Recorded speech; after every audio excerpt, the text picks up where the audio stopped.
أعوذ بالله من الشيطان الرجيم بسم الله الرحمن الرحيم والعصر إن الإنسان لفي خسر إلا الذين آمنوا وعملوا الصالحات وتواصوا بالحق وتواصوا بالصبر صدق الله العظيم।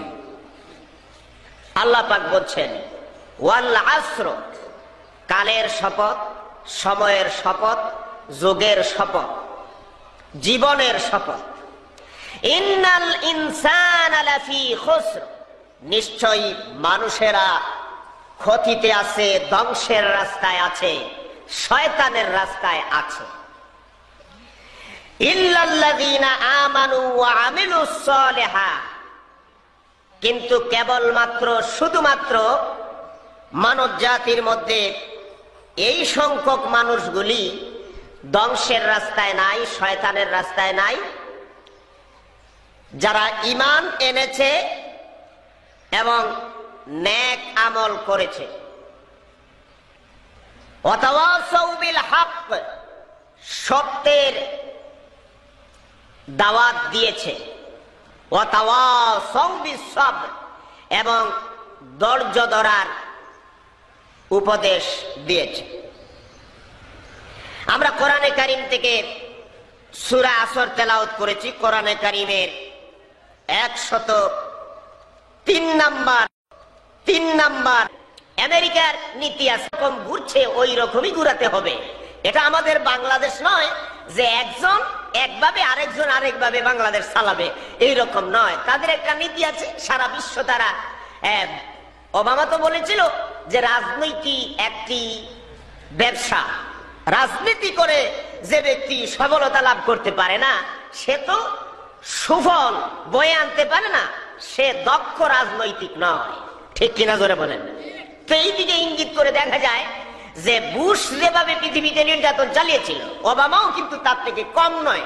তাদের নীতিটা এর সাথে মিল নাই, কিন্তু কোরআন এর বিপক্ষে হতে গেলে তাদের কিন্তু আর কোনো কিছু দরকার হয় না। তারা এককভাবে একসাথে মিলিত হয়ে কোরআন শরীফ মানবে না। ঠিক কিনা জোরে বলেন?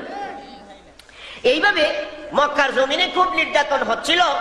রাসূলুল্লাহ সাল্লাল্লাহু আলাইহি ওয়াসাল্লাম যখন ইসলামের দাওয়াত দিলেন, তখন এই অবস্থা ছিল।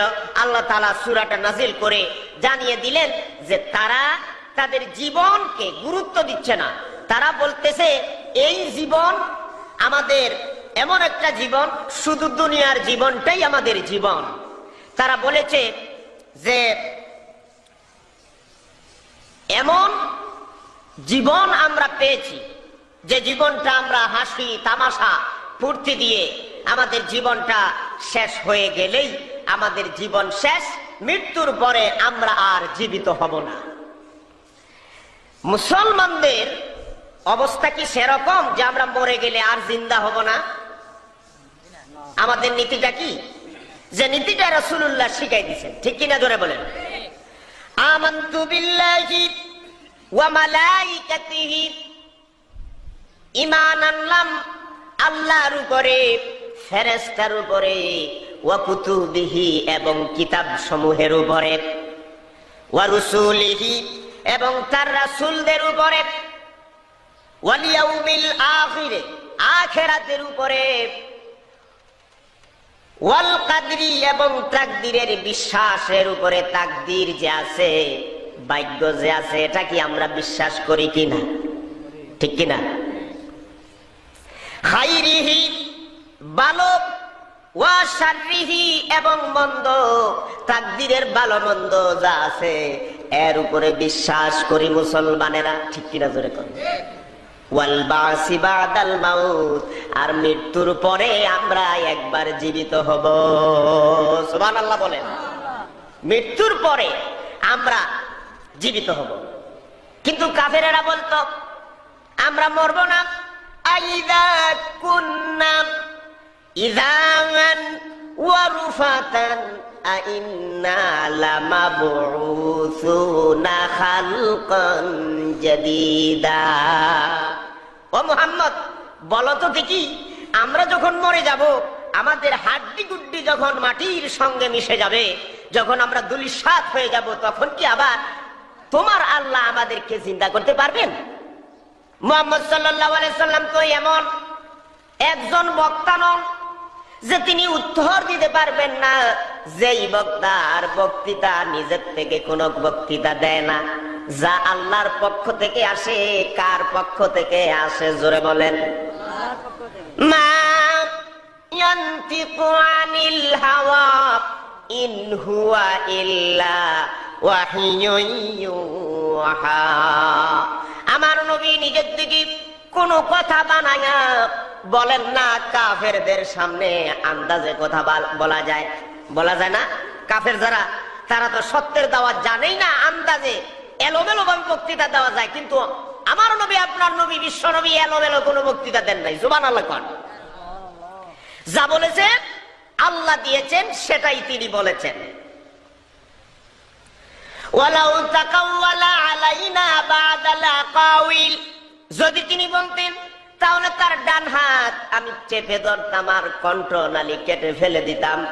আমার ভাইয়েরা, এমন একটা সতর্কবাণী রাসূলুল্লাহকে জানায়া দেওয়া হয়েছে। তাহলে নবী কি দিয়া বলতেন? নবীজি বলেন, ও কাফেরেরা শোনো, কুল কুনু হিজারাতান আও হাদিদা। তোমরা মরে গিয়া যদি লোহা হয়ে যাও আর পাথর হয়ে যাও, তারপরেও আল্লাহ পাক তোমাদেরকে জিন্দা করতে পারবেন। সুবহানাল্লাহ। তারা বলতো, এই বেলা সই মদ খেয়ে নাও, কাল নিশীতে বর্ষা কই, চাঁদিনী জাগিবে যুগ যুগ ধরি, আমরা তো আর রব না সই। লাভ কি শুনে দূরের বাদ্য, মাঝখানে যে বেজায় পাক। এইভাবে কাফের বেঈমানেরা এরকম করত। আমার ভাইয়েরা, এজন্যে আমরা কোরআনের এই দিকে আমরা সতর্ক হয়ে বসে কোরআন কিভাবে বলে এই বক্তৃতা শুনতে হবে। কাফের বেঈমানদের মতো আমাদের জিন্দেগি হলে হবে না। মুসলমানরা একটা উন্নত জাতি, উত্তম জাতি, ভালো জাতি, পাক পবিত্র জাতি। খ্রিস্টান, ইহুদি, নাসারারা পবিত্র নয়, একমাত্র মুসলমানেরা পবিত্র। সুবহানাল্লাহ। আপনারা যে পবিত্র, আপনারা যে উত্তম, কোরআন শরীফে এ ব্যাপারে আল্লাহ বলেছেন না বলেন নাই? বলেছেন না বলেন নাই? কুনতুম খায়রা উম্মাতিন উখরিজাত লিন-নাস তা'মুরুনা বিল মা'রুফ ওয়া তানহাউনা আনিল মুনকার ওয়া তু'মিনুনা বিল্লাহ ওয়ালাউ আমানা আহলাল কিতাবে আমানা খায়রাল লাহুম মিনহুমুল মুমিনিনা ওয়া আকসারুহুমুল ফাসিকুন। আল্লাহ বলেন যে তোমরাই হলে উত্তম জাতি, তোমাদেরকে মানব মণ্ডলীর মধ্য থেকে বের করেছি। তোমরা ভালো কাজের আদেশ দেবে, মন্দ কাজে নিষেধ করবে, আর এক আল্লাহর উপরে ঈমান আনবে। ওয়ালাউ আমানা আহলাল কিতাবে লাকানা খায়রাল লাহুম। আহলে কিতাবীরা যারা কোরআন মানে না, কোরআনের কথা শুনতে পারে না, ওরা যদি ইসলামের ভিতরে ঢুকে যেত, তাহলে তাদের ভাগ্য কত না ভালো হতো। সুবহানাল্লাহ। তাদের মধ্যে কিছু মানুষ ঈমান আনে, আর কিছু মানুষ কি করে না, ঈমান আনে না। আমরা ওরকম যাতে না হই, আমাদেরকে আজকে যে আলোচনা আমরা শুরু করেছি, এই আলোচনাটা খুবই গুরুত্বপূর্ণ। মানুষের ক্ষতি আর লাভ, কোনটা করলে মানুষের জীবনটা ক্ষতি হবে, কোনটা করলে মানুষের জীবনটা লাভবান হবে, সেই দিকে আজকে আমাদের আলোচনা। ঠিক কিনা জোরে বলেন? কোনটা করলে লাভ, কোনটা করলে ক্ষতি। এখন যদি আমি প্রশ্ন করি যে আপনি লাভ কোনটা আর ক্ষতি কোনটা এক বাক্যে প্রতিটা মানুষ বলতে পারে? পারবে না? পারবে না। কিভাবে ব্যবসা করলে লাভ হবে, কিভাবে নুকসান হবে, এই বুদ্ধিটা তো সকলের মাথায় আছে না নাই? জবাব দেন, আছে না নাই? ক্ষেতের মধ্যে কোন ধানটা বপন করলে পরে চারাটা ভালো হবে, সেটা এই বুদ্ধিটা মাথায় আছে। গাড়িটা কোন রাস্তায় চালালে সুন্দর করে চলবে, এটা এই বুদ্ধিটাও মাথায় আছে। নৌকা কিভাবে চালালে অ্যাক্সিডেন্ট হবে না, বুদ্ধিটা আছে, আছে না নাই? এলাকায় পানির সময় আসলে, বন্যা আসলে নৌকা বেশি চলেন না আপনারা? নৌকা কিভাবে চালাতে হবে, কোন রাস্তায় চালালে ঢেউয়ের মধ্যে পড়বেন না, এই বুদ্ধিটা আছে না নাই?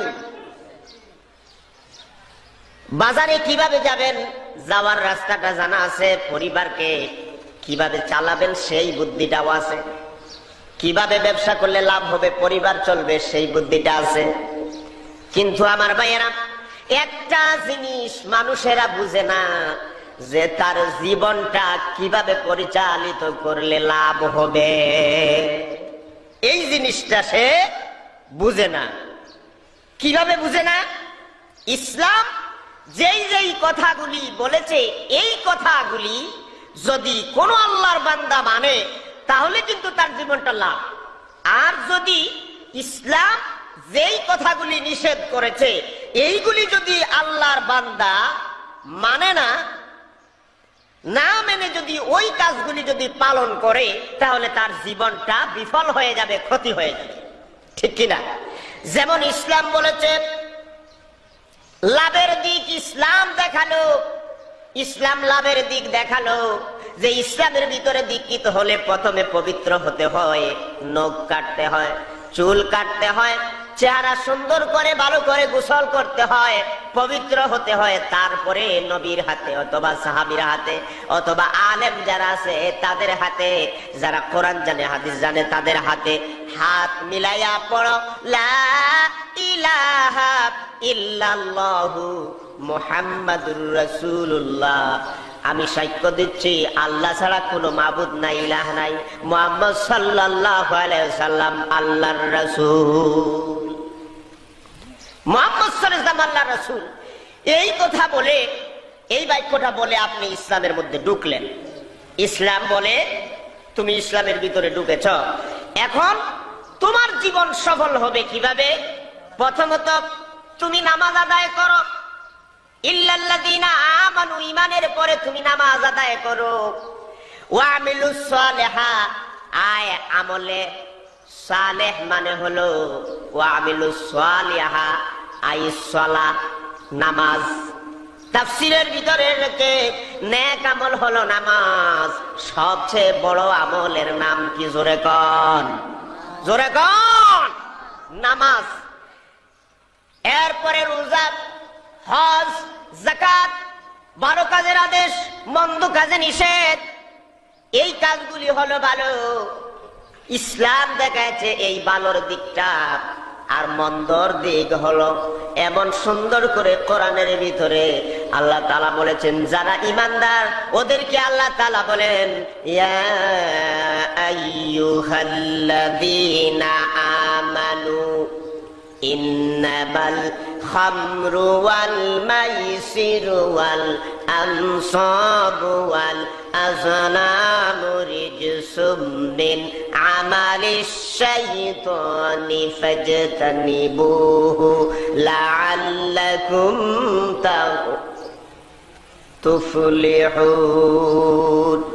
আল্লাহ তাআলা বলেন, হে ঈমানদারগণ, তোমরা মদ, জুয়া, ভাগ্য নির্ণায়ক স্বর, দেবতা, এইগুলি যে আছে এইগুলি ত্যাগ করো।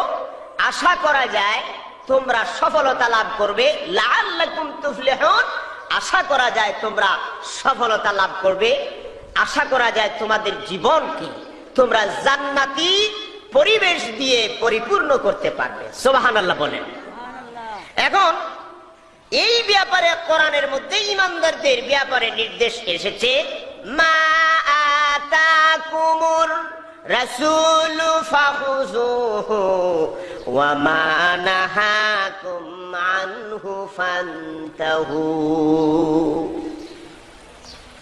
হে ঈমানদার বান্দাগণ, আমার রাসূল যা নিয়ে এসেছেন আল্লাহর পক্ষ থেকে তা তোমরা মানো, আর আমার রাসূল যে যে কাজগুলি করতে নিষেধ করেছেন তা তোমরা বর্জন করো। ঠিক কিনা বলেন? এখন আমরা রাসূলুল্লাহ এবং আল্লাহর পক্ষ থেকে যে আমলটা দেখায় দেওয়া হয়েছে ঈমানের পরেই নামাজ, এই নামাজটা কিন্তু বর্তমান পৃথিবীতে আমরা পড়ি না। নামাজ তো পড়ি, যারা টুপি মাথায় আছে, কিছু মানুষ নামাজ পড়ি আর কিছু মানুষ পড়ি না। কোরআনে কারিমে কিন্তু নামাজ পড়ার কথা বলা হয় নাই, ইকরা বলা হয় নাই। ইকরা বলা হয় নাই, বলা হয়েছে আকিমুস সালাহ ওয়া আতুজ যাকাত। নামাজ এর পাশাপাশি যাকাত আর নামাজ দুটোটাই তোমরা কায়েম করো। ঈমান আনার পরে মুসলমানদের কাজ হলো নামাজটা কায়েম করবে। এটা নিজে নিজে পড়বে এই নির্দেশ কিন্তু আসে নাই। এখন যদি আপনি বলেন যে আমি যতটুকু পারি ততটুকু পড়বো, আমি আপনাদেরকে বলবো যে কোনো দল করতে পারবেন, যে কোনো আদর্শের অনুসারী আপনি হতে পারেন। যদি আপনি মুসলমান হন তাহলে আপনার প্রকৃতপক্ষে মুসলমান হলে পরে আপনার উচিত হবে সাহাবায়ে কেরামরা যেভাবে রাসূলুল্লাহর অনুসরণ করেছে, জামাতের সাথে নামাজ আদায় করেছে, ওইভাবে যদি আপনি জামাতের সাথে নামাজ আদায় করেন তাহলে বোঝা যাবে আপনি হকের রাস্তায় আছে, আপনার জীবনটা সফল হবে বলে আশা করা যায়। আর যদি সাহাবায়ে কেরামরা যেভাবে রাসূলুল্লাহকে ইমাম মেনে নামাজ আদায় করেছে ওইভাবে যদি আপনি ইমাম মেনে যদি জামাতের সাথে নামাজ আদায় না করেন, এমনি এলোমেলো ভাবে আপনি নিজে নিজে পড়েন, তাহলে কিন্তু নামাজটা পুরোপুরি আল্লাহর নির্দেশ মতো রাসূলুল্লাহর নিয়ম মতো আদায় হবে না। বিদায় পুরোপুরি আপনার নামাজ আদায় হবে না। ঠিক কিনা জোরে বলেন? এজন্য আল্লাহ তাআলা বলেছেন ওয়াল আসর, কালের শপথ, যুগের শপথ, সময়ের শপথ, ইন্নাল ইনসানা লাফি খুসর, নিশ্চয়ই মানুষেরা ক্ষতিতে আছে। আমরা মনে করি আমি এই দলের অনুসারী, আমার দলটাই শ্রেষ্ঠ, আমি সেই দলের অনুসারী, আমার দলটাই শ্রেষ্ঠ, আমার আলেম আমাকে যে রাস্তা দেখাইছে এই রাস্তাটাই শ্রেষ্ঠ। এখন তিনি কোরআন থেকে না হাদিস থেকে বা অন্য কোথার থেকে বা নিজের থেকে যদি বলে, তারপরেও আমি কোরআন হাদিসে যদি না থাকে তাহলেও আমি অনুসরণ করি, মনে করি যে তিনি যেহেতু বলেছে এইটা শ্রেষ্ঠ। কিন্তু আপনারা, আমরা যারাই এখানে এসেছি, কোরআন আমরা কি বিশ্বাস করি না? করি না? জোরে কোন করি না? করি না? কোরআন সব দলের লোকেরা বিশ্বাস করে, কিন্তু এক দলের মানুষ বলে কোরআনে যা আছে তা তোমরা পালন করো, আর এক দলের মানুষ বলে না না, কোরআনের মধ্যে যা আছে তা তো আছেই, যদি মানতে যাই তাহলে কিন্তু আমাদের সমস্যা হবে। আরেক দলের লোক বলে যে এই সকল কোরআন তো আছে, খালি তেলাওয়াত করব, আমার জীবন ক্ষতি হোক আর লাভ হোক, তবে লাভ হবে যদি আমরা বলি যে সুবহানাল্লাহ সুবহানাল্লাহ তাসবিহ পড়ি, তাহলে জীবনটা সফল। আরেক দলের লোক বলবে যে খালি জিকির করি, লা ইলাহা ইল্লাল্লাহ। জিকির পার্টি আছে না নাই? জোরে করে আছে না নাই? বাংলাদেশে জিকিরের পার্টি আছে, উরুসের পার্টি আছে না নাই? উরুস করে ডোল ডপকি দিয়া মাজারে মাজারে যায়, অথবা গ্রামের ভিতরে যায়, গিয়ে মধ্যখানে নারীদেরকে নাচাইয়া, নারীরাও গান করে পুরুষরাও গান করে, তারা মনে করে যে এই ফুর্তি করে আমরা চলে গেলেই আমাদের জীবনটা শেষ হলেই পরে, শেষে গিয়ে আমরা যখন আমাদের মরণের সময় আসবে তখন আস্তাগফিরুল্লাহ, লা ইলাহা ইল্লাল্লাহু মুহাম্মাদুর রাসূলুল্লাহ, লা হাওলা ওয়ালা কুওয়াতা ইল্লা বিল্লাহ পড়ে তাওবা করে আল্লাহর দরবারে বলবো, আল্লাহ যত পাপ করছি মাফ কইরা দাও। ঠিক কিনা জোরে বলেন? এরপরে যখন কালেমা পড়বো তখন তো কালেমা পড়লেই পরে আমরা জান্নাতে যেতে পারবো, মনে করে কিনা জোরে কর। এমন এই গ্রামের ভিতরে আছে, আপনাদের গ্রামে না থাকলেও আমাদের গ্রামে আছে, আমাদের এলাকায় এইরকম মানুষ আছে। আমি একজন লোককে বললাম যে তুমি তো বৃদ্ধ হয়ে গেছো, দাড়ি রাখো না কেন? কয় এখনো তো ছেলে টেলে বিয়ে করাই নাই, তাহলে ওই ছেলে টেলে বিয়ে করে এরপরে দাড়ি রাখবো। তো ভালো ভালো কাজগুলি যখন আপনি বলবেন তখন তারা বলবে দেখো আরো একটু সময় যাক। কিন্তু আপনি কি চিন্তা করে দেখেছেন আপনার জন্ম থেকে মৃত্যু পর্যন্ত যে সময়টা, এই সময়টার কসম কিন্তু আল্লাহ পাক বলছেন ওয়ালাস, সময়ের কসম, তোমার জীবনের কসম, তোমার জীবনকে সফল এবং ক্ষতির কসম। ঠিক কিনা জোরে বলেন? তোমার জীবনটা আল্লাহ দান করেছেন। কে দান করেছেন জোরে কোন? জীবনটা আল্লাহ দান করেছেন। আল্লাযী খালাকাল মাউতা ওয়াল হায়াতা লিয়াবলুয়াকুম আইয়ুকুম আহসানু আমালা। আল্লাহ তাআলা বলেন জীবন দিলাম আর মৃত্যু দিলাম, তোমরা কে আমার কোরআন মানো আর কে আমার কোরআন মানো না, তা দেখার জন্য, পরীক্ষার জন্য আমি তোমাদেরকে দুনিয়ায় দিলাম। এখন আমার ভাইয়েরা, এই আলোচনা ভালো করে বুঝতে হলে আরো 5টা মিনিট কিছু বলা লাগবে। আমরা আলমে আরওয়াহে ছিলাম, রুহের জগতে ছিলাম। রুহের জগতে যখন ছিলাম আল্লাহ তাআলা এই রুহেও সৃষ্টি করার পরে কিছুদিন পরে আল্লাহ পাক প্রশ্ন করেছেন আলাস্তু বিরাব্বিকুম, অথবা কিছুদিন নয় অথবা একটু পরেই আল্লাহ প্রশ্ন করেছেন আলাস্তু বিরাব্বিকুম, আমি কি তোমাদের রব নই? তখন রুহগুলি বলেছিল কালু বালা, হ্যাঁ আপনি আমাদের রব। এখন আমি একটা প্রশ্ন করি আপনাদেরকে, যদি আমি প্রশ্ন করি আর আপনারা যদি ওই প্রশ্নের উত্তর আগে যদি না জানেন তাইলে প্রশ্নের উত্তর দিতে পারবেন? জোরে কোন পারবেন? জবাব দেন আমার সাথে। প্রশ্নের উত্তর দিতে পারবেন? পারবেন না।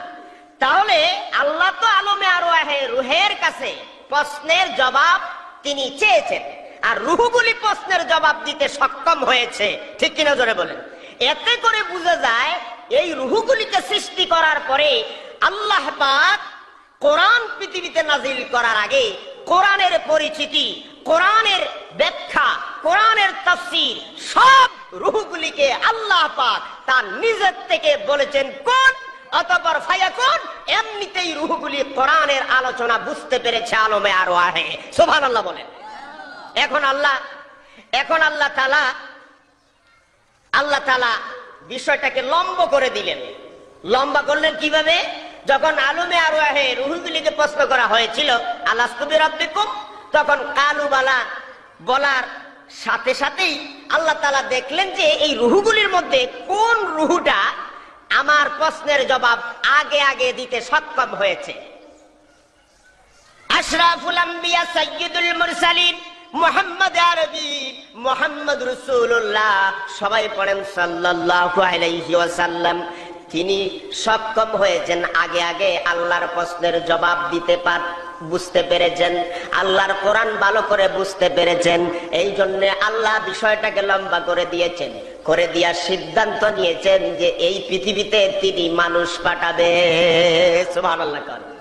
আর এই রুহগুলিকে একটা খাঁচার ভিতরে ঢুকাইয়া দেব, যে খাঁচাটা এমন ভাবে আল্লাহ বানাইছেন, এই খাঁচাটার ভিতরে রুহ দেওয়ার পরে খাঁচাটা যেমনে তার জীবন পরিচালিত করবে এমনি সে পারবে। দেখেন না আমরা হাত লুজ করতে পারি কিনা? জোরে কোন পারি কিনা? আমরা যদি এই দিকে তাকাই তাহলে তাকাতে পারবো, এই দিকে তাকাই তাকাতে পারবো, কিন্তু আল্লাহ তাআলা একটা দিকে তাকাইবার ক্ষমতা আল্লাহ দেন নাই। সব মানুষগুলি যদি ইচ্ছে করে যে আমরা পিছনের দিকে তাকাবো নড়াচড়া না করে, ওই যে রোবট আছে না, ওই যে পুতুল দেখছেন, পুতুল শয়তান এই পুতুলের মতো যে কল্লাটারে এই দিকে পিছনের দিকেও ঘুরাইয়া দেওয়া যায়, কিন্তু আল্লাহ যে বানাইলেন মানুষগুলির চেহারা কিন্তু পিছনের দিকে ঘুরানো যায় না। তার মানে হলো কি, যদি মানুষগুলি চেহারা পিছনের দিকে ঘুরাইয়া দিতে পারতো তাহলে তারা নিজেকেই আল্লাহ বলে দাবি করতো। এরপরেও পিছনের দিকে তাকাইতে পারে না, এরপরেও বলে আমি আল্লাহ। নাউজুবিল্লাহ। এইরকম লোক পৃথিবীর মধ্যে ছিল, এইরকম আল্লাহ দাবি করেছে। দাবি করে নাই? ফেরাউন বলে নাই আনা রাব্বুকুমুল আলা? খালি রব দাবি করে নাই, বরং বলেছে রবের রব, রব তাইকে আরো বড় রব। নাউজুবিল্লাহ। এখন আল্লাহ, আমি যে বিষয়টা বুঝাতে চেয়েছি এই বক্তব্য কি আমার নিজের থেকে দিছি না কোরআন শরীফে আছে? এখন কোরআন গবেষণা করলে পাবেন, এর আগে কিন্তু এই বক্তব্যগুলি আপনারা পাবেন না। এখন কোরআন গবেষণা করুন, দেখি কোরআনের মধ্যে এই রুহগুলি যে আগে কোরআন জানে এই কথাটা কোরআনে আছে কিনা একটু আমরা তালাশ করি। সবাই পড়েন আর রহমান আল্লামাল কোরআন খালাকাল ইনসান আল্লামাহুল বায়ান। সবাই পড়েন, আর রহমান আল্লামাল কোরআন খালাকাল ইনসান আল্লামাহুল বায়ান। দয়াময় রহমান, দয়ালু আল্লাহ। খালাকাল ইনসান বলার আগে আল্লাহ বলেছেন আল্লামাল কোরআন, আমি কোরআন শিখাই দিলাম। খালাকাল ইনসান, মানুষ সৃষ্টি করলাম। তাহলে একটা প্রশ্নের জবাব আপনারা বুঝতে পারবেন বর্তমানে, যে আল্লাহ প্রথমে বলেছেন আমি কোরআন শিখাই দিলাম, এরপরে মানুষ সৃষ্টি করলাম। এখন মানুষ সৃষ্টি করার আগে মানুষ কিভাবে কোরআন শিখবে? তার মানে হলো আলমে আরওয়াহে রূহকে আল্লাহ কোরআন শিখাই দিয়েছেন মানুষ সৃষ্টির আগে, ইনসান বানানোর আগে। সুবহানাল্লাহ বলেন। আপনি পৃথিবীর মধ্যে আসার পরে কোরআন মানছেন না, আপনার জীবন যে ক্ষতি হয়ে যাচ্ছে এটা আপনি স্বীকার করছেন না, অথচ আল্লাহর কসম করে বলি আলমে আরওয়াহে আপনি কোরআন বুঝার জন্য বুঝতে পেরেছেন, আল্লাহর বক্তব্যগুলি আপনি বুঝেছেন, আল্লাহকে স্বীকার করেছেন, আল্লাহকে মানার কথা বলেছেন, আপনার বলেছেন, আপনি জান্নাতের রাস্তায় থাকবেন আপনি বলেছেন, ইসলাম মানবেন আপনি বলেছেন, আপনার অজান্তেই আপনি মেনেছেন, কোরআন বুঝেছেন, কোরআনের আইনগুলি আপনি আলমে আরওয়াহে বুঝেছেন। সবকিছু জানার পরে আল্লাহ তাআলার এই কোরআন আপনি পৃথিবীতে আসার পরে মানেন না, কোরআনের পক্ষে থাকেন না, কোরআন প্রতিষ্ঠিত করার জন্য আন্দোলন করেন না। সেজন্য আল্লাহ পরীক্ষার জন্য আপনার একটা হায়াত এবং মউত দিয়েছেন। এই জীবনের কসম করে আল্লাহ বলছেন ওয়াল আসর ইন্নাল ইনসানা লাফি খুসর। এই মানুষেরা তোমরা জেনে রাখো, জন্ম থেকে মৃত্যু পর্যন্ত তোমার একটা জীবন আছে। এই জীবনের মূল্য যদি না দাও তাহলে কিয়ামতের দিন আমি আল্লাহ পাক ফেরেশতা দারওয়ান বানায়া রাখছি। এই পৃথিবীতে আপনি সন্ত্রাসী করতে পারেন, মাস্তানি করতে পারেন, চাঁদাবাজি করতে পারেন, জুয়াখোর হতে পারেন, জেনাখোর হতে পারেন, এরপরে ডাকাতের সর্দার হতে পারেন, কিন্তু আল্লাহর জান্নাতে যেতে হলে এই কাজগুলি ছেড়ে দিয়ে জীবনকে গুরুত্ব দেওয়ার পরে আপনি জান্নাতে যেতে পারবেন। অথবা কখনো নয়, কোরআন না মানলে জান্নাতে যাওয়া অসম্ভব। ঠিক কিনা জোরে বলে।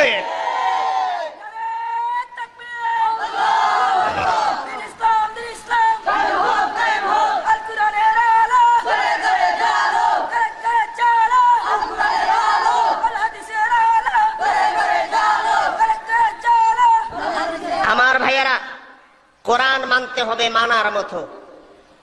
আপনি যদি ভাত খেতে বসেন, হাত ধুইয়া যদি ভাত না খাইয়া উঠে যান, তাহলে পেট ভরবে? জোরে কোন ভরবে? এই প্রশ্নগুলি সহজ, এই জন্য আপনারা উত্তর দিতে পারেন যে এটা সহজ। কিন্তু কোরআনের মধ্যে 500টা হুকুম আছে, কয়জনে 500টা হুকুম মানেন? আর 500টা হুকুমের কথা বললেই তখন বলা হয় এই লোকগুলি পৃথিবীর মধ্যে সবচেয়ে খারাপ, এই লোকগুলির মতো খারাপ লোক আর এই সমাজের মধ্যে নাই।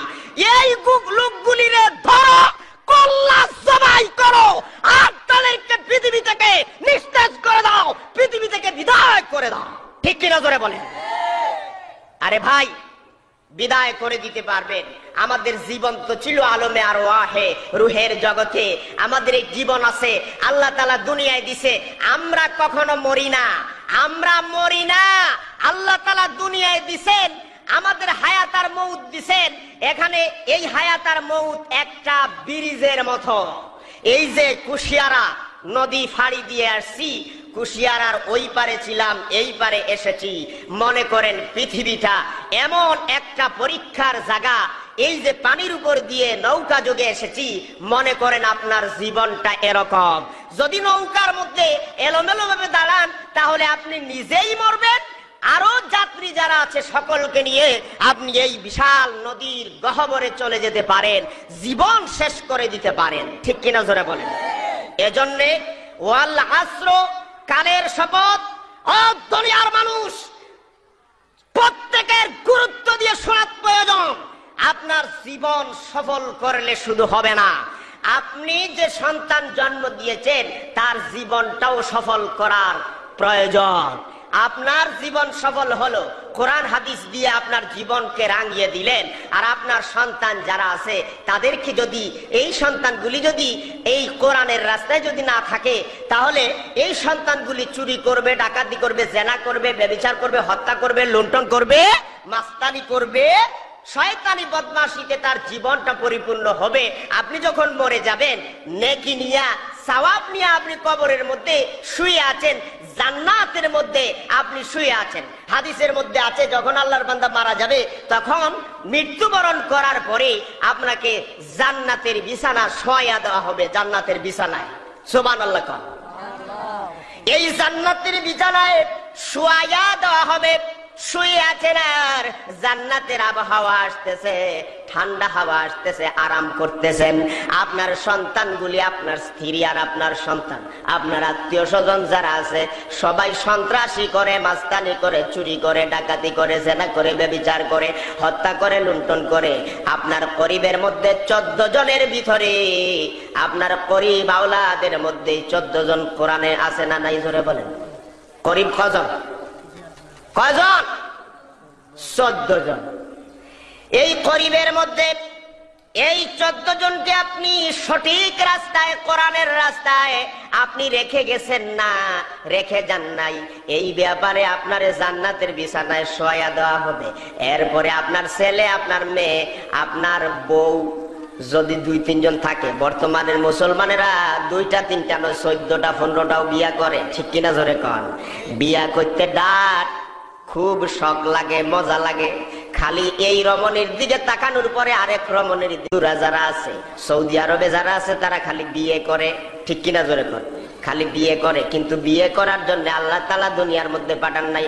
এই বাংলাদেশের মধ্যেও আছে, অন্তত পক্ষে 50টা 60টা বিয়ে করছে, এইরকম লোকও আছে বাংলাদেশে। কন নাউজুবিল্লাহ। এই জন্যে আপনাকে দুনিয়ায় পাঠানো হয় নাই, আপনাকে পাঠানো হয়েছে ওই যে আল্লাহ প্রশ্ন করেছিলেন, এই প্রশ্নটা কতটুকু যথাযথভাবে আপনি পালন করতেছেন না করতেছেন না, এই জন্য পাঠানো হয়েছে। এই জন্য আপনার জীবনের মধ্যে যত কিছু আপনি করবেন, এইগুলির হিসাব আপনি কবরে গিয়ে দিতে হবে। হঠাৎ করে দেখবেন আপনি জান্নাতের মধ্যে শুয়ে আছেন, আপনি তখন বলবেন এই আযাবটা কার জন্য আনছো? তখন ওই আল্লাহর বান্দা যখন ওই ফেরেশতারে প্রশ্ন করবে যে আমার জন্য আযাব আনছো কেন, তখন ওই আল্লাহর বান্দাকে ফেরেশতারা বলবে তোমার যে সন্তান রেখে এসেছো, গত রাত্রে অমুকের বাড়ি গিয়া ডাকাতি করেছে, আর অমুকের মেয়েকে দর্শন করেছে, অমুকের মাল সামান চুরি করে এনেছে, তারা আল্লাহর দরবারে বিচার দিয়েছে, আর কোনো কিছু করতে পারে নাই, অভিশাপ দিয়েছে। এর কারণে এই অভিশাপের ফল ভোগ করার জন্য তোমাকে একটা বার্ড দিয়া দিলাম, একটা অংশ দিয়া দিলাম। আল্লাহ তাআলা তার পক্ষ থেকে আমাদেরকে দায়িত্ব দিয়েছেন, এই জন্য জান্নাতের বিছানায় আর থাকতে পারবেন না। যা আপনার সন্তানেরা পাঠাইছে ওই জাহান্নামের মধ্যে আপনি এখন শুইতে হবে। নাউজুবিল্লাহ। বুঝেছেন কথা? হাদিসে আছে না নাই? জেনার শাস্তি আছে না নাই? জুয়ার শাস্তি আছে না নাই? আপনি তো জান্নাতে থাকলেন, কিন্তু আপনি এর আগে যে জুয়া খেলেছেন, জেনা করেছেন, ব্যভিচার করেছেন, হত্যা করেছেন, জীবনকে আপনি দাম দেন নাই। এই শাস্তিগুলি ভোগ করার পরে আপনি জান্নাতে যাইতে হবে, এটা তো ঠিক আছে, কিন্তু আপনি জান্নাতি মানুষ, জান্নাতের মধ্যে শুয়ে আছেন, আর আপনার সন্তানগুলি যে কাজগুলি করে, এই কারণে কিয়ামতের ময়দান শুরু হওয়ার আগে কবরের মধ্যে আপনি আপনার সন্তানের কারণেও জবাব দিতে হবে। তার একটা উদাহরণ হলো, এক গ্রামের ভিতরে একজন লেখক ছিল আর আরেকজন ডাকাত ছিল। দুজন, একজন লেখক, এই এলাকার জনগণ তাকে বাহবা দিল, এই এলাকার জনগণ তাকে খুব সুনাম করলো। আপনি বহু লেখা লেখছেন, যে সুন্দর লাগে, আপনি ফুটন্ত গোলাপ একটা উপন্যাস, এটা কত সুন্দর করে লেখছেন, যে মজা লাগে, এইটা পড়লে খালি মেয়েদের সাথে প্রেম করা যায়। কন্যা উজুবিল্লাহ, ঠিক কিনা জোরে কর। এই সমাজের মেয়েরাও এই বইটা পড়ার জন্য খুবই পাগল আছে, ছেলেরাও পড়ার জন্য খুবই পাগল, কিন্তু এটা পড়লে কি হবে এইটা আপনারা দেখেন। এই যে কয়েকদিন আগে বই মেলা গেল, এই বই মেলাতে যারা উপন্যাস লিখেছে, টিভি, এরপরে স্যাটেলাইট, এরপরে ইন্টারনেটের মধ্যে এই বইগুলি কিন্তু খুব হাইলাইট করে প্রচার করা হয়েছে, ঠিক কিনা জোরে বলেন। এখন এইগুলি প্রচার করা হয়েছে, কিন্তু ইসলামী সাহিত্যের ব্যাপারে কোনো প্রচারণা নাই, ঠিক কিনা জোরে বলেন। এখন এগুলি যে প্রচার হয়েছে, এর শাস্তি কি কোরআন এবং হাদিসে আছে না নাই? জোরে বলেন, আছে না নাই?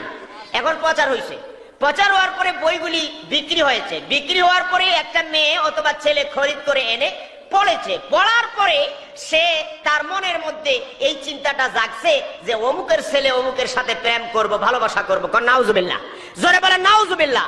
এখন শয়তান কয় কি সুন্দর লাগে কর, লাগাই দিছে, শেষ পর্যন্ত নির্যাতন, ঠিক কিনা জোরে বলেন।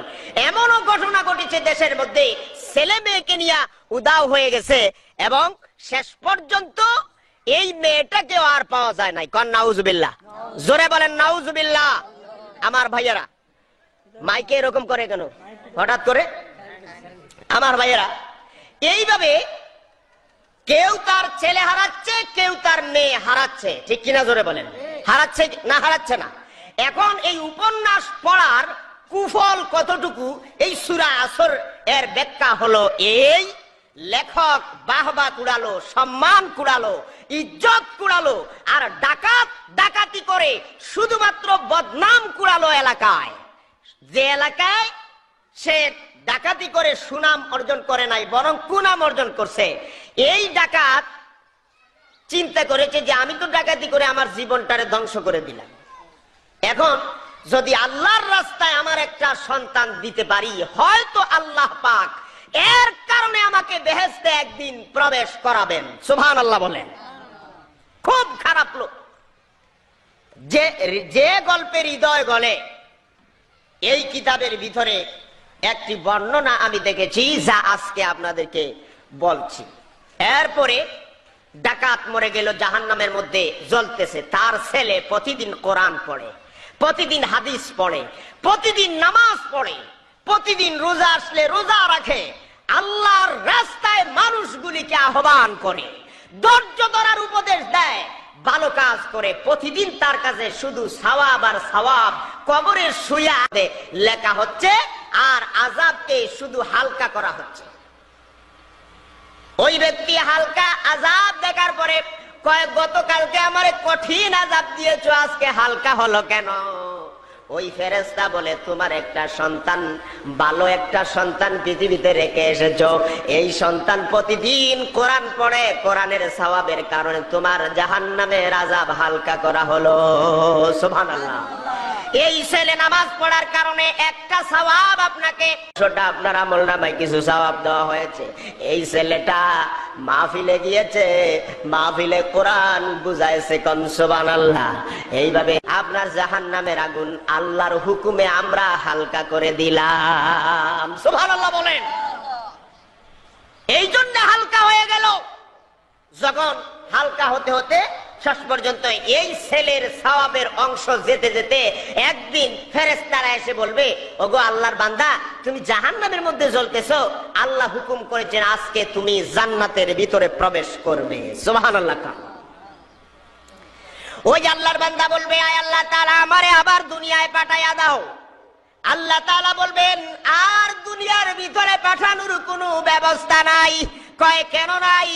তখন আল্লাহ তাআলা বলবেন, আমাকে স্বীকার করার কারণে তোমারে দুনিয়ায় দিলাম, তুমি কেন কিছু আমল করো কিনা, কোন আমল তোমার হবে কিনা, এইটা পরীক্ষার জন্য দিছিলাম, কিন্তু তুমি সেই সুস্থ মতো আমার কোরআন মানতে পারো নাই, আমার কোরআনের বিরোধিতা করেছ, কিন্তু এরপরেও তোমার একটা সন্তানকে কোরআনের রাস্তায় দেওয়ার কারণে তোমারে আমি জান্নাত দিয়া দিলাম, কিন্তু আর পৃথিবীতে আর পাঠানো লাগবে না। তোমার ওই আওলাদ যদি জীবিত থাকে, আর তোমার আওলাদ যদি আরেক একজন আলেম বানাইছো, আর তোমার আওলাদ যদি তার সন্তানকে আলেম বানাতে পারে, কোরআন আর হাদিসের আলোচনা করতে পারে, বুঝাতে পারে, তাহলে তুমি জান্নাতের ভিতরে আছো। জান্নাতের ভিতরে তোমার মর্যাদা খালি উপরের দিকে যাবে। সুবহানাল্লাহ কোন? জান্নাতের ভিতরে খালি মর্যাদা বাড়বে, আর শুধু জান্নাতীরা তোমারে সালাম করবে। সুবহানাল্লাহ বলেন। জান্নাতের ভিতরে আমরা এত মনোরম পরিবেশের মধ্যে আমাদেরকে বাহবা দেবে, স্বাগতম জানাবে জান্নাতের হুরেরা।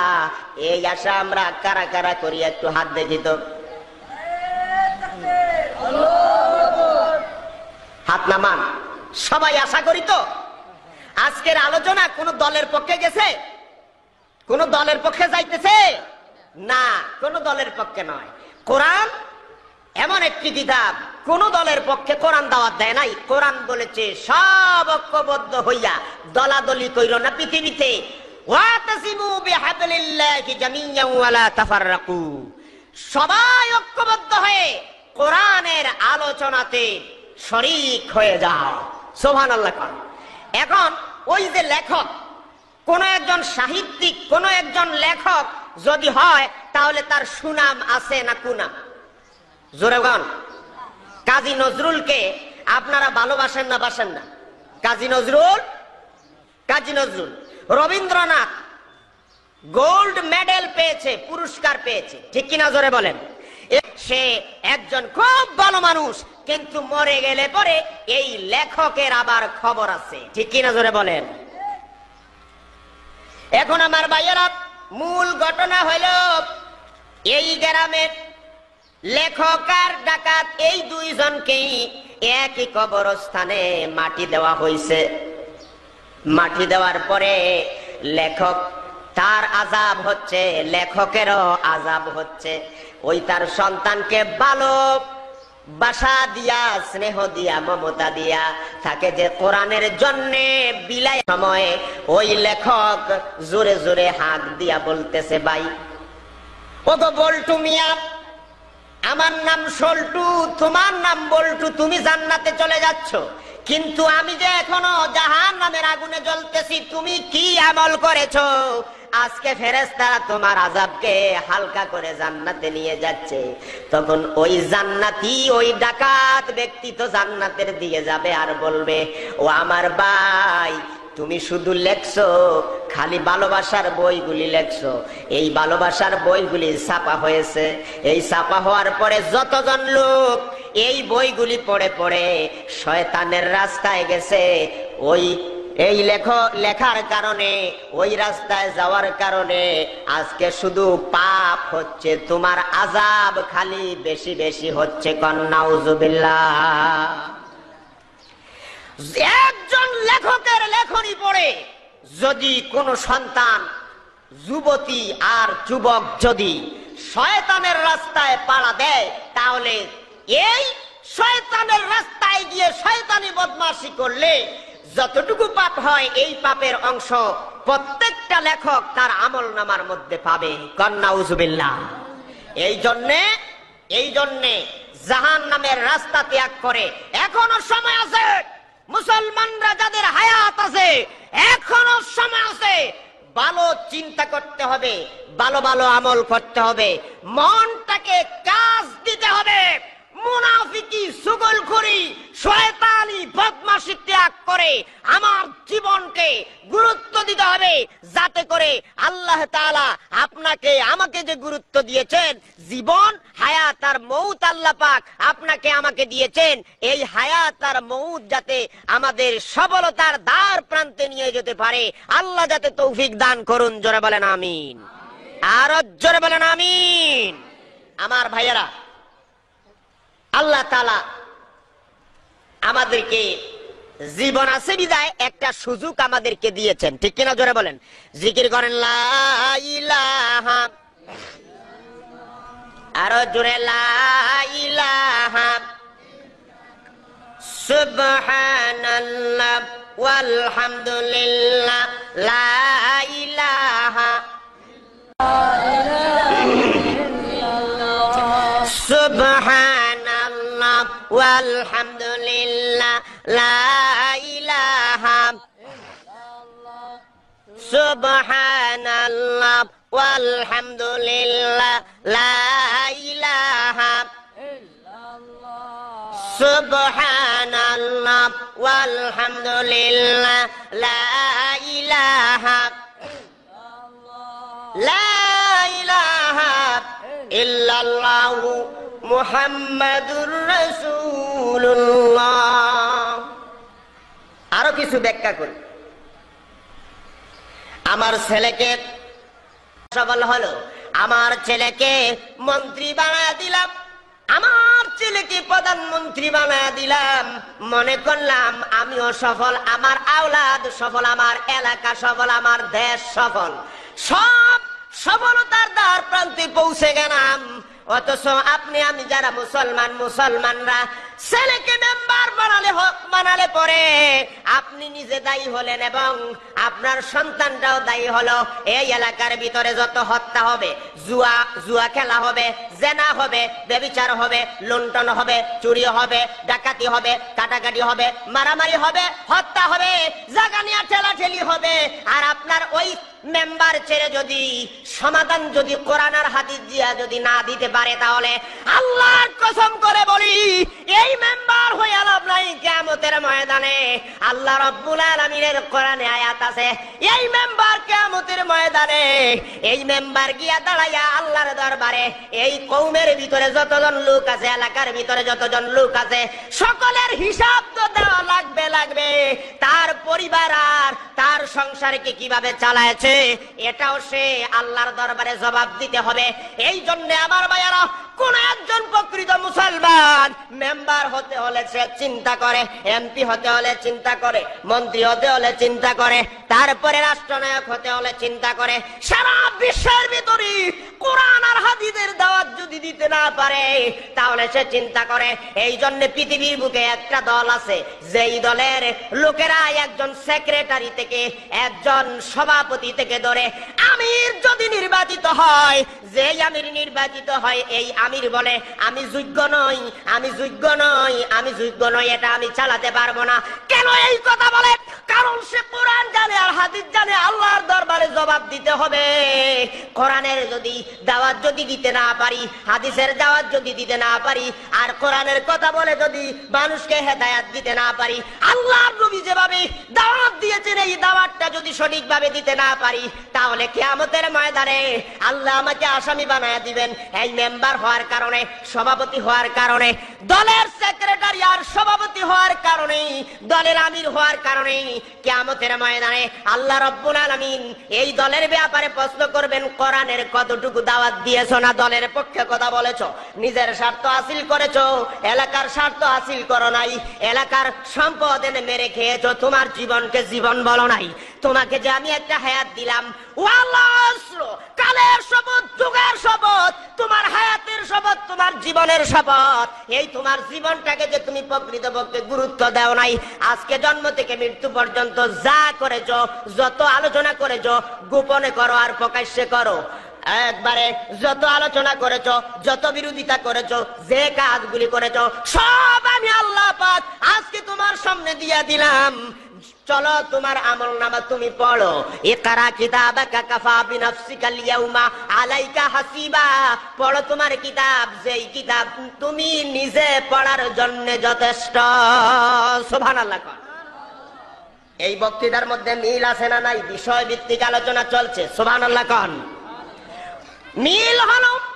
আপনাকে আল্লাহ বলবেন, আপনি পৃথিবীতে তো কোরআন পড়েন নাই, হাদিস পড়েন নাই, আপনি তো আমল করেন নাই, কোরআন পড়তেও জান নাই, আপনার ছেলেরেও পড়ান নাই, মেয়েরেও পড়ান নাই, নিজেও পড়েন নাই। খালি আপনি গায়ক হয়েছেন, আপনার সন্তানরে একটা গায়ক বানালেন। আপনি নাচ করেন, আপনার সন্তানকে নাচনি বানালেন, মানে নর্তকী বানালেন। নাচতে নাচতে এই নাচের আসরের মধ্যে, এই মাহফিলের মধ্যে যতজন লোক হয়েছে, এখানে যদি সোনা বন্ধুর আসর হইত, তাহলে এই প্যান্ডেলে তো জায়গা দেওয়া দূরের কত, 6 প্যান্ডেল এলাকা জুড়ে যদি এখানে গানের আসর করা হতো, মানুষের জায়গা দেওয়া যেত না। ঠিক কিনা জোরে বলেন? এই জন্য আমার ভাইয়েরা, এই জন্য গায়কের গোষ্ঠীরা, ও শয়তানি বদমাশি যারা করো, তোমাদের তোমাদেরকে জানাইয়া দিচ্ছি আমার আল্লাহর কোরআন তোমাদেরকে আহ্বান করে, এখনো সময় আছে, ছেড়ে দাও।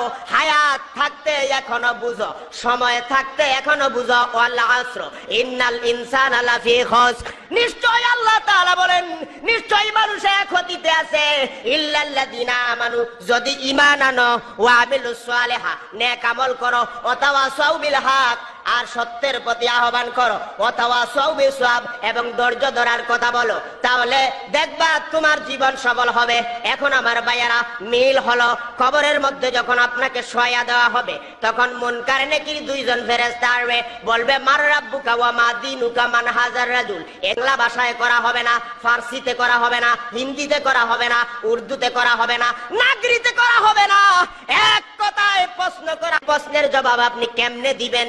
এই দিবেন এই নাকি এই যে জীবনটা আপনি কাটাইয়া দিলেন, একটা চিন্তা করেন, এই তিনটা প্রশ্নের জবাব আপনি কিভাবে দিবেন চিন্তা করেছেন নাকি? করেছেন নাকি? কে কে আমরা এই চিন্তা করছি? একটু হাত দেখি তো। নাই, অল্প হাত। সবাই হাত তোলেন, হাত তোলেন। কেউ হাত না তুলে রাখবেন না, সবাই হাত তোলেন, ছোট বড় সবাই হাত নামান। এখন কি জন্য বলছি? এই দা দিয়া গলা কাটতে, রক কাটতে, মানুষ হত্যা করতে দাটাকে দাঁড়াইতে হয় কিনা? জোরে কন, হয় কিনা? না বোতা থাকলে জবাই করা যায় কিনা? বোতা থাকলে জবাই করা যায় না। আপনার আমার দা তো আর ইব্রাহিমের দায়ের মতো নয়। আপনার আমার ছুরি তো ইব্রাহিম আলাইহিস সালাতু ওয়াস সালামের ছুরির মতো নয়। ঠিক কিনা? জোরে কন। ইব্রাহিম আলাইহিস সালাতু ওয়াস সালামের ছুরি ছিল ধারালো, গলার মধ্যে লাগানোর পরেও ছুরি তো আর কাটে না। ঠিক কিনা? জোরে বলেন।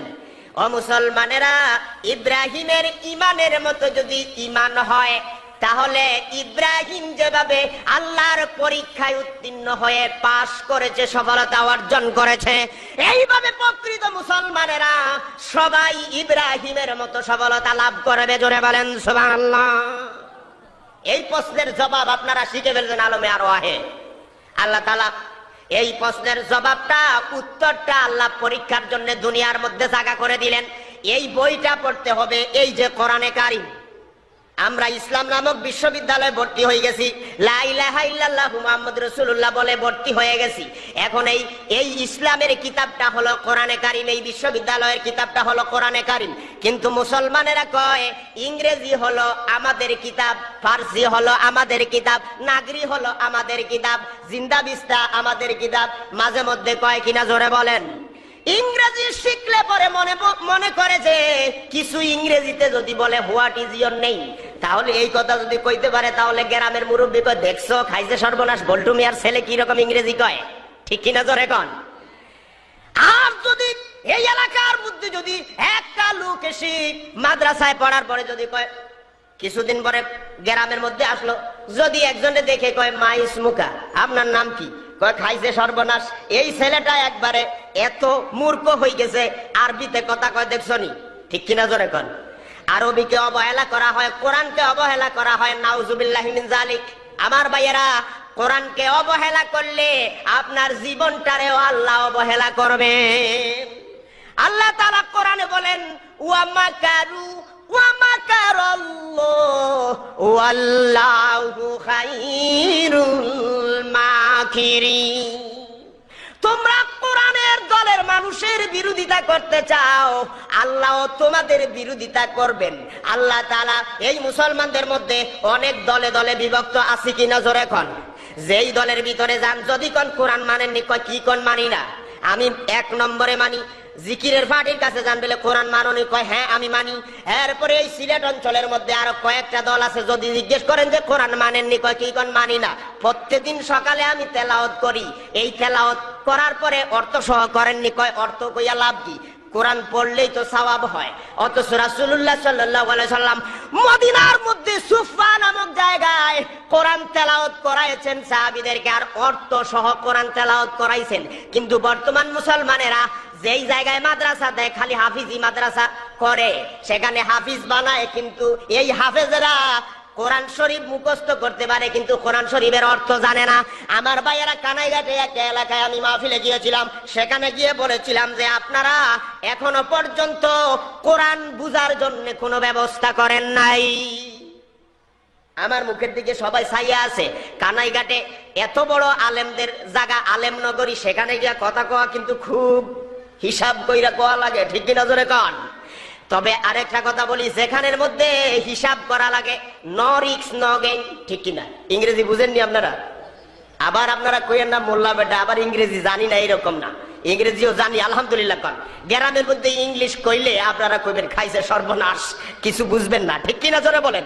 বুঝাবুঝির দরকার নাই, গ্রামের ভাষায় আজকের আলোচনা করি। তো সেখানে আমি বলেছি হাফেজি মাদ্রাসা 10 বছর 15 বছরে একজন হাফেজ হবে, তবে হাফেজের মতো হাফেজ হবে যেই হাফেজ বলতে পারবে আলহামদুলিল্লাহি রাব্বিল আলামিন, সমস্ত প্রশংসা আল্লাহর জন্য, যিনি রব্বুল আলামিন, সমস্ত বিশ্ব ব্রহ্মাণ্ডের অধিপতি, সুবহানাল্লাহ, সে হলো হাফেজ। আর যদি খালি কোরআন মুখস্থ করেন, সওয়াবের শুইলেও সওয়াব, চুমু খাইলে সওয়াব, পড়লে সওয়াব, যদি অর্থ সহ পড়েন বেশি সওয়াব, 3 ডবল সওয়াব, সুবহানাল্লাহ। এখন এই গুরুত্ব আমরা না দিয়া বর্তমানে আমরা বলি এই বাংলাদেশ ডিজিটাল বাংলাদেশ, ঠিক কিনা জোরে বলেন? এই ডিজিটাল বাংলাদেশের যদি রূপরেখা দেখি, তাইলে মোটামুটি আপনাদের এলাকায় আসতে আমার কোমর ভাঙ্গা যাইতেছিল, ঠিক কিনা জোরে কর? জোরে কর, ঠিক কিনা? আমার ভাইয়েরা, এই হলো ডিজিটাল। মুসলমানদেরও এই রকম কোমর ভাঙবে। এই মুসলমানেরা কয় কোরআন রে স্বীকার করি, কিন্তু অর্থ সহ কোরআন খুব কঠিন। এই কোরআন অর্থ সহ না কইরা এই সহজে কেমনে সুবহানাল্লাহ আলহামদুলিল্লাহ কোরআন তেলাওয়াত করি খালি সওয়াব নিব, আর কবরের মধ্যে গেলে কথাগুলি আমার জীবনের শেষ কথা হতে পারে। এজন্য আমার হায়াত কতটুকু সেটা আল্লাহ জানেন। এজন্য আমার ভাইয়েরা, যেখানে কথা বলি কোরআন থেকে বলি, কোরআনের আলোকে বলি, হাদিসের আলোকে বলি। এই জন্য আজকের থেকে শপথ করেন, সবাই আমরা কোরআন পড়ার জন্য, অর্থ সহ পড়ার জন্য আমরা আজকের থেকে প্রতিযোগিতা করব। কে কে আছেন একটু হাত দেখি।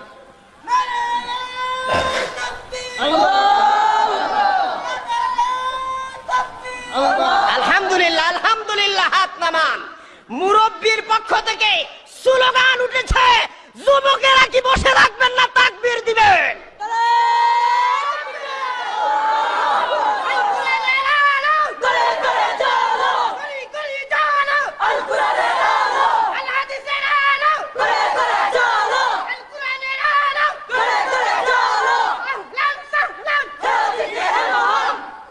হাত নামান। আমার ভাইয়ারা, আমার কথা হলো, আপনারা যুবক আছেন, বৃদ্ধ আছেন। আমি যখন কারিয়ানা ক্লাস করার জন্য কোরআনের কেরাতকে ভালো করে টাইটেল পাস করার পরে, যখন কেরাতকে আরো সুন্দর করার জন্য কারিয়ানা প্রশিক্ষণে ভর্তি হলাম, সেখানে দেখলাম আমার একজন ক্লাসমেট, তিনিও টাইটেল পাস, তবে তার দাড়ি পেকে গিয়েছে, দাঁত নাই, পড়তে খুব কষ্ট হয়। তো আমি বললাম যে আমার সাথে আপনি ক্লাসে ভর্তি হলেন, কোরআনকে যদি এখনো যদি আমি সহিভাবে পড়তে পারি, তাহলে হয়তো আল্লাহ আমাকে সওয়াব দিবেন। জোরে বলেন আমিন। এজন্য যুবক বৃদ্ধ ছোট বড় সকলকে বলি, কোরআন অর্থ সহ পড়বেন, পড়ার পরে কোনো চাকরির পরোয়া করবেন না।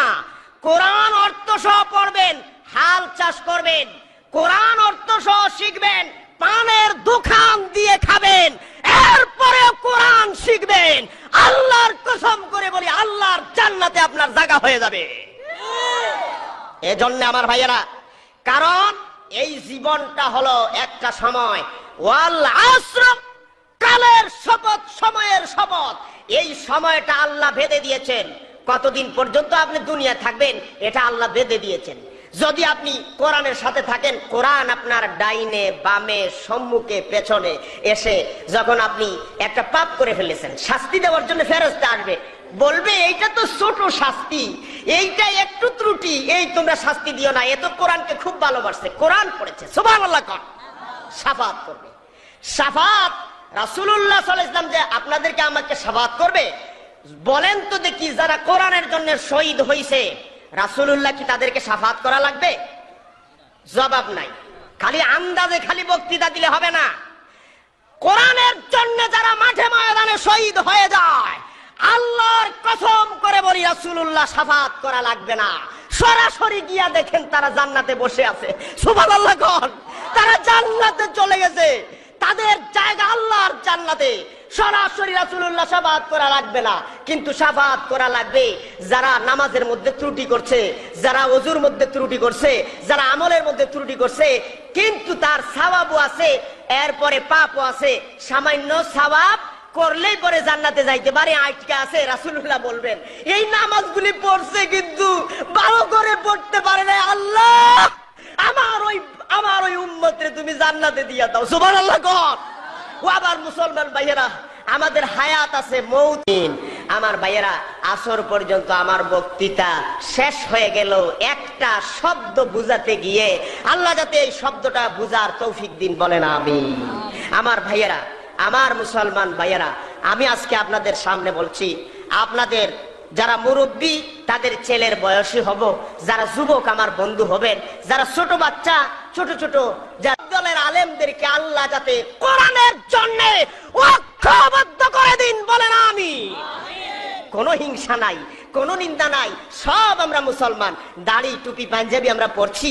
আসলে একদল শয়তান আবার এরকম পরিচনাও দেয়, এই বক্তৃতার পরে বলবে দেখছো এখন বাঁচার জন্য আমরা কিভাবে যাতে তাদের সাথে ঐক্যবদ্ধ হই, এই জন্য তারা বলছে। আল্লাহর কসম করে বলি এইরকম নয়। কোরআন যত বেশি মানুষেরা বুঝবে তত বেশি আল্লাহর দ্বীন কায়েমের জন্য রাস্তা পরিষ্কার হবে। সুবহানাল্লাহ। আর শান্তি পাবো, আমরা সফলতা লাভ করব, আমরা ক্ষতি থেকে বাঁচতে পারবো। আমার মুসলমান ভাইয়েরা, এই সূরার মুফাসসির তিনি তাফসীর করার জন্য লেগেছেন। এই সূরার তাফসীর তিনি কি করবেন সেটা আর খুঁজে পাচ্ছেন না। এখন কি করা যায়? হঠাৎ করে তিনি এক বাজারে গেলেন। বাজারে গিয়ে দেখেন একজন বরফ ব্যবসায়ী বসে আছে আর বলতেছে যে আমারে ক্ষতি থেকে বাঁচাও, আমারে বাঁচাও, আমার ব্যবসায় লোকসান হচ্ছে, আমার ব্যবসায় লস দেখাবে আজকে, দয়া করে কে আছো আমার বরফগুলি খরিদ করে নিয়ে নাও। ওই মুফাসসির চলে গেলেন, বরফ বিক্রেতার কাছে গিয়ে বলে বাবা তুমি কেন এইরকম ডাকাডাকি করো? কয় হুজুর দীর্ঘক্ষণ ধরে এখানে বসে আছি, কিন্তু এই বরফগুলি যদি আজকে আমি বিক্রি করতে পারি না তাহলে আমি লাভ করতে পারবো না, আমার ক্ষতি হয়ে যাবে। ওই মুফাসসির সেখানে দাঁড়াইয়া কয় মাথার মধ্যে বুদ্ধি আসছে, এই বরফেরও একটা সময় আছে, এই বরফ বাতাস খেলে পরে কতক্ষণে গলবে একটা নির্দিষ্ট সময় আছে না নাই? জোরে বলেন আছে না নাই? ওই মুফাসসিরের মাথার মধ্যে ব্যাখ্যা এসে গেছে সূরা আসরের। তিনি গিয়ে ব্যাখ্যা লিখলেন যে মানুষের একটা হায়াত আছে, এই হায়াত জন্ম নিলে জন্ম নেওয়া থেকে শুরু হয়, মৃত্যুবরণ করলে পরে তার হায়াত শেষ হয়ে যায়। যখন আমাদের হায়াত বাড়ে, যেমন আজকে জন্ম নিল, 2 দিন পরে 2 দিন হয়ে গেল, 3 দিন পরে 3 দিন, 4 দিন পরে 4 দিন, 1 বছর পরে আরেক বছর, আরেক বছরের পরে আরেক বছর, কেউ 60 বছর, কেউ 70 বছর, কেউ 80 বছর, কেউ 90 বছর। এভাবে করে করে আমরা সবাই বলি হায়াত বাড়ে, আল্লাহর কোরআন বলে হায়াত কমে। ঠিক কিনা জোরে কর। আরেকটা কথা বুঝেন, আমরা বলি আমরা মরে যাই, আসলে আমরা মরি না, আমরা স্থানান্তরিত হই। আমি আগেই বলেছি গাঙ্গের ওই পার থেকে এই পারে আসছি, শুধুমাত্র আমরা মরি নাই, জিন্দাই আসছি। সুবহানাল্লাহ খান। এখন আমরা আমাদের কিন্তু মানুষ কিন্তু মরে না, মানুষের ইন্তেকাল হয়। মানুষের কি হয়? ইন্তেকাল। ইন্তেকাল শব্দের অর্থ হচ্ছে স্থানান্তরিত হওয়া, এক জায়গা থেকে আরেক জায়গায় যাওয়া, সফর করা। ঠিক কিনা জোরে বলেন। আমরা আলমে আরওয়াহ থেকে বেহেশতে আদম আলাইহিস সালাম আসছেন, এরপরে দুনিয়ার থেকে আমরা আবার বেহেশতে যাব, বলেন ইনশাআল্লাহ। আল্লাহ যাতে আমাদেরকে আজকের আলোচনা শোনার, বুঝার, আমল করার তৌফিক দিন, বলেন আমিন। আমার ভাইয়েরা, কোরআনের তাফসীরের নিয়ম হচ্ছে যেখান থেকে শুরু করব সেখানে গিয়ে আবার শেষ করব। তবে আমি শুরুও করতে পারি নাই, শেষ কেমনে করব? এরপরেও শুরু করতে পারি নাই। ওয়াল আসর ইন্নাল ইনসানা লাফি খুসর ইল্লাল্লাযিনা আমানু ওয়া আমিলুস সালিহাত ওয়া তাওয়াসাউ বিল হক ওয়া তাওয়াসাউ বিস সবর। সূরা আসরের মধ্যে 4টা পয়েন্ট আছে। কয়টা? জোরে কোন কয়টা? 4টা। 1 নাম্বার হলো ঈমান, গায়বের উপরে বিশ্বাস করা। এই ব্যাপারে যদি আলোচনা করি পুরা 4-5 ঘন্টায়ও আলোচনা শেষ হবে না। এরপরে ওয়ায়ুকিমুনাস সালাহ, নামাজ কায়েম করা সূরা বাকারার মধ্যে আছে। এইভাবে ঈমানের পরেই আল্লাহ তাআলা নামাজের ব্যাপারে সতর্কবাণী দিচ্ছেন, নামাজ কায়েম করার ব্যাপারে। এই সূরার ভিতরে বলা হয়েছে ইল্লাল্লাযিনা আমানু ওয়া আমিলুস সালিহা, নেক আমল, সর্বোচ্চ নেক আমল হলো নামাজ। ইল্লাল্লাযিনা আমানু ওয়া আমিলুস সালিহা ওয়া তাওয়াসাউ বিল হক, সত্যের দাওয়াত দেবে। প্রত্যেক বক্তার উচিত সত্যের দাওয়াত, প্রকৃত দাওয়াত হলো কোরআনের দাওয়াত। ঠিক কিনা জোরে বলেন? কোরআন দিয়ে কথা বলা হলো সত্যের দাওয়াত। এখন কওমি মাদ্রাসার আলেম হোক, শিবির হোক, জামাত হোক, তালামিজ হোক, যেই দলই হোক, কোরআন দিয়া কথা বললে বোঝা যাবে সত্যের কথা বলে। ঠিক কিনা জোরে বলেন? যদি কোরআন দিয়া বলে না নিজের থেকে বলে, তাহলে বোঝা যাবে যে কোরআন দিয়ে বলে না নিজের থেকে বলে। এই বক্তব্য সঠিক হবে না। মন্তব্য করা যে কোনো ব্যক্তি মন্তব্য করতে পারে, কিন্তু সঠিক দাওয়াত হলো কোরআনের দাওয়াত। এরপরে হকের দাওয়াত দিলে, সত্য কথা বললে শয়তান বেজার হয়, আর শয়তানের দলে যারা যোগ দিছে তারাও বেজার হয়। এখন এই দলগুলি যখন বেজার হবে, বেজার হওয়ার পরে শত্রুতা শুরু করবে।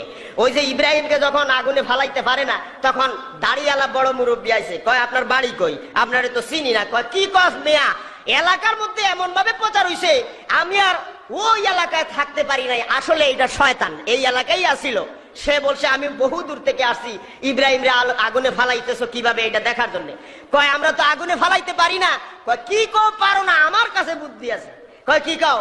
কি বুদ্ধি কও তো দেখি।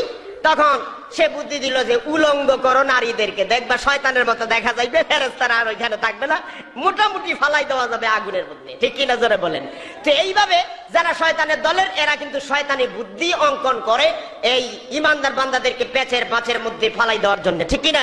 কিন্তু ইমানদার বান্দারা ইব্রাহিম যেভাবে আগুনের মধ্যে পড়েও ফেরেশতার কাছে সাহায্য চায় নাই, আজকের মাহফিল থেকে কোন ব্যক্তির কাছে আমরা সাহায্য চাইব না। সাহায্য চাইব কেবলমাত্র শুধুমাত্র আল্লাহর কাছে। ঠিক দিবেন, তাদের উপরে নির্যাতন আসবে, তারা বলবে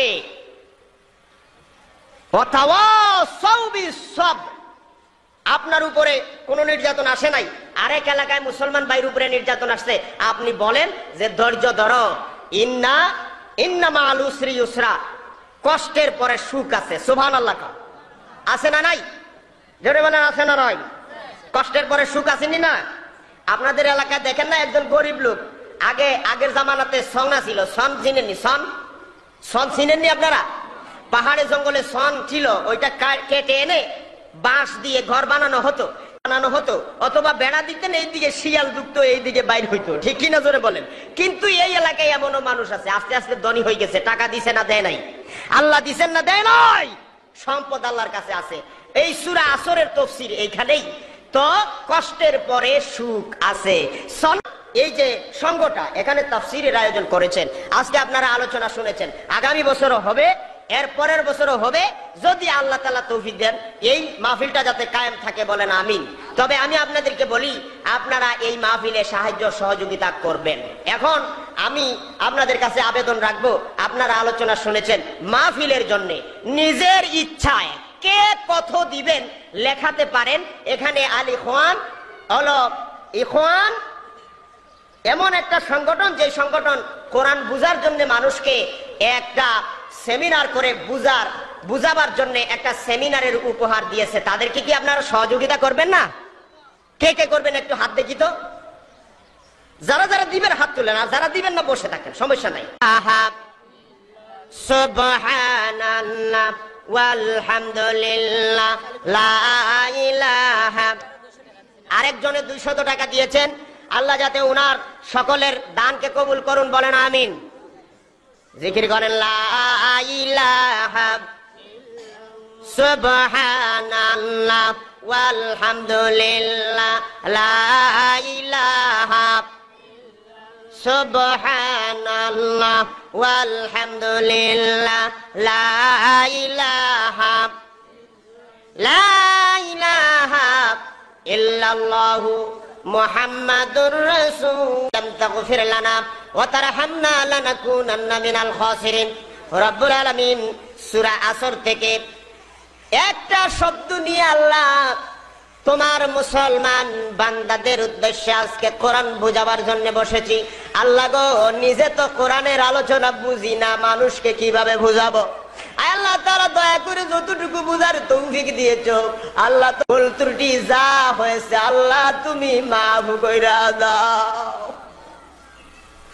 আল্লাহুম্মা আনিস ওয়াশাতি ফি কবরিন, আল্লাহুম্মা ওয়ারহামনি বিল কুরআনিল আযীম ওয়াজআলহু লি ইমামান ওয়া নূরান ওয়া হুদান ওয়া রযুকনি তিলাওয়াতাহু ওয়া আনা আল-লাইলি আনা আন-নাহার ওয়াজআল লি হুজ্জাতান ইয়া রাব্বাল আলামিন। আল্লাহুম্মা লা মানিয়া লিমা আতাইত ওয়া লা মুতিয়া লিমা মানাত ওয়া লা ইয়ানফাউ জাল জাদ্দি মিনকাল জাদ সিতরুল আরশি মাসবুলুন আলাইনা ওয়া ইলুল্লাহি নাযিরাতুন ইলাইনা বিহাউলিল্লাহি লা ইয়াকদির আলাইনা। আল্লাহুম্মা ইন্না নাজআলুকা ফি নুহুরিহিম ওয়া নাউযু বিকা মিন শুরুরিহিম। আল্লাহ তাআলা, আমরা যারা হাত পেতেছি কে নেককার আর কে গুনাহগার জানি না। আল্লাহ অনেক বড় বড় আলেম এই মাহফিলের মধ্যে আছে, রব্বুল আলামিন মুরব্বীরা আছেন। আল্লাহ, মুরব্বী হয়ে গেলে তোমার নাকি তাদের হাত পাতলে পরে তোমার লজ্জা লাগে।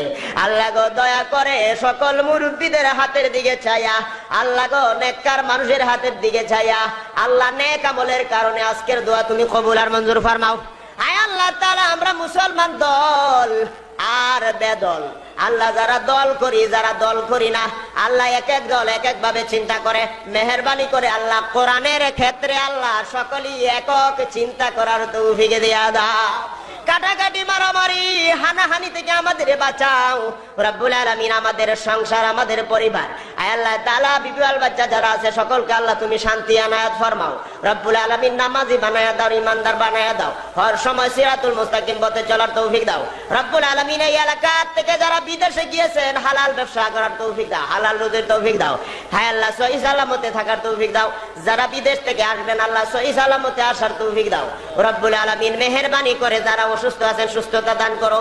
আমানিল্লাহ ফারাজদা ওয়ালা দাইনানিল্লাহ কাদাইতা ওয়ালা মারিদান ইল্লা শাফাইতা ওয়া বাইদা ওয়ালা হাজাতাম মিন হাওয়াইজিদ দুনিয়া ওয়াল আখিরা ইল্লা খাযাইতাহা ইয়া রাব্বাল আলামিন। আল্লাহ তাআলা, বড় বড় আলেম যারা আল্লাহ বিভিন্ন ভাবে চিন্তা করে, আল্লাহ গো টাকা পয়সার কারণে অনেক আলেমেরা আল্লাহ নিজের পরিচয়কে সুন্দর করে সমাজের মধ্যে আল্লাহ তুলতে পারে না। আল্লাহ তুমি দয়া করে আলেমদেরকে ধনী বানায়া দাও। আল্লাহ আলেমরা যখন ধনী হবে কারো কাছে হাত পাতবে না, তখন আল্লাহ তোমার কোরআন ভালো করে তারা বুঝবে। আল্লাহ গো, এখন টাকা পয়সার কারণে অনেক আলেম তার প্রকৃত পক্ষে ঈমানকে বিক্রি করে দিয়েছে। রব্বুল আলামিন আলেমদেরকে ধনী বানায়া দাও। আল্লাহ গো, যেভাবে তুমি আল্লাহর রাসূলকে ধনী বানায়া দিয়েছিলে, আল্লাহ খাদিজার সম্পদ দিয়া আল্লাহর রাসূলকে ধনী বানায় দিছো। আল্লাহ ওয়ারাফানা লাকা যিকরাক, আল্লাহ তোমার রাসূলের মর্যাদা তুমি বাড়ায়া দিয়েছো। আল্লাহ গো, ওয়ারাসাতুল আম্বিয়া হিসাবে সকল আলেমদের হায়াত বাড়ায়া দাও। আল্লাহ সকল আলেমদেরকে রক্ষা করো। নির্যাতিত যত আলেম আছে সকলের উপরে তোমার খাস রহমত নাজিল করো রব্বুল আলামিন। মেহেরবানি করে আমরা যারা দোয়াতে শরীক হয়েছি কে কে কিভাবে আছি আল্লাহ জানি না, সকলের উপরে তোমার খাস ভাবে রহমত নাজিল কইরা দাও। আয় আল্লাহ তাআলা, আলোচনার পরে দোয়ার পরে আমাদের দুইজনের কথা বেশি মনে হয়ে যায়।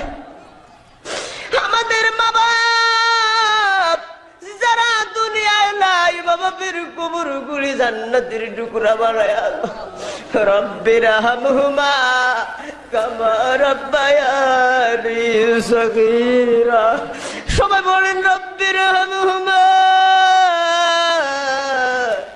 কামা রাব্বায়ানি সগীরা রব্বির হামহুমা কামা রাব্বায়ানি সগীরা।